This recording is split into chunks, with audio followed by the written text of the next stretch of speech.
The Osterhout Free Library has served Wilkes-Barre for 125 years.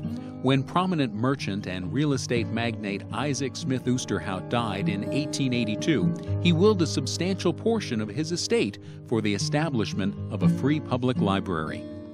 In 1887, the board of directors hired Melville Dewey, creator of the Dewey Decimal Library Cataloging System, to act as an advisor. Dewey recommended that the board buy the First Presbyterian Church, built in 1849, and use it as a temporary structure. Hannah Packard James, selected with the advice of Dewey, was the first head librarian, and she organized a collection that numbered 10,000 volumes. The Osterhout Free Library finally opened its doors to the public on January 29, 1889, and was one of the first free libraries in northeastern Pennsylvania. Although the library has grown and added branches, it has stayed true to its commitment of public service and looks forward to the future. The Osterhout has an interesting history. Obviously, we were a gift to the city of Wilkes-Barre and the surrounding communities by Isaac Osterhout. We have free in our name, the Osterhout Free Library, and that's an important designation.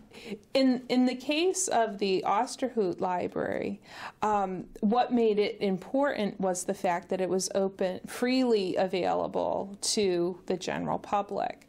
And they made an effort to carry to have resources that would speak to all the different community needs. Well, at this time, Wilkes-Barre didn't have a public library the way we understand public libraries today.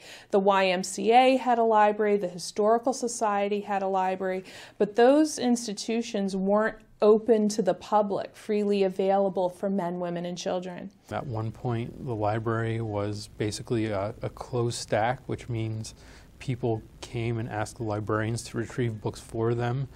So browsing in itself is a very democratic idea. Hannah James came from Massachusetts, came from New England, and she was born in what was then called Scituate, Massachusetts in 1835. She was also involved in the American Library Association. My best, it's more than a guess because there's some documentation behind it. She was friends with Melville Dewey. A person like Melville Dewey was really a conduit for employers and employees in the library profession. When boards of trustees were organizing libraries and they needed to hire a librarian, they would often consult with people like Melville Dewey. I have found the letters that that the Board of Trustees in Wilkes-Barre wrote to Dewey. I have not found the letters that Dewey wrote to them. So what I know is kind of half of the story, okay? But in the mid-1880s, they wrote to Dewey, asked him to visit Wilkes-Barre, especially to take a look at a church building that they were thinking of buying and using as the first library. What Hannah Packard James had to do was pretty much build a collection and build services from the ground up. Of course, she consulted, I'm sure, with other libraries, what other libraries were practicing and things like that, but she had to implement it. The history of the library really is a testament to the importance of the library within the community. And we have been, as it's been called by some people, the jewel of Wilkes-Barre, because we are one of the oldest buildings that have been open to the public in Wilkes-Barre.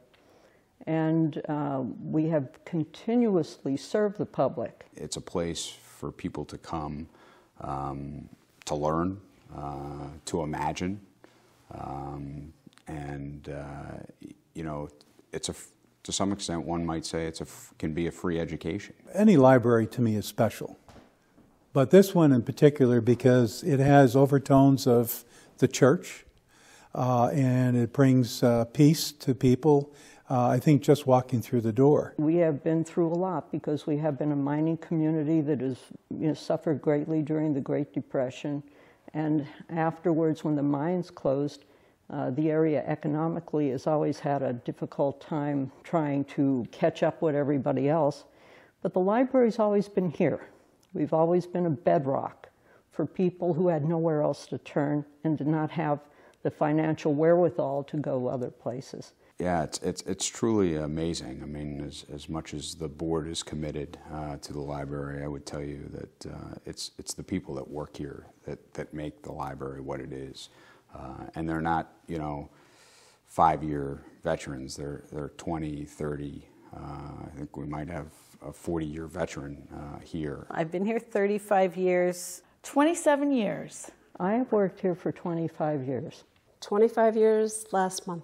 I've been with the library for close to 40 years. The staff is very much invested in what the library means and its importance. And knowing that we have been here this long is a constant reminder of what our duties are to not only the people we serve, but the people who will be coming in long after we're gone.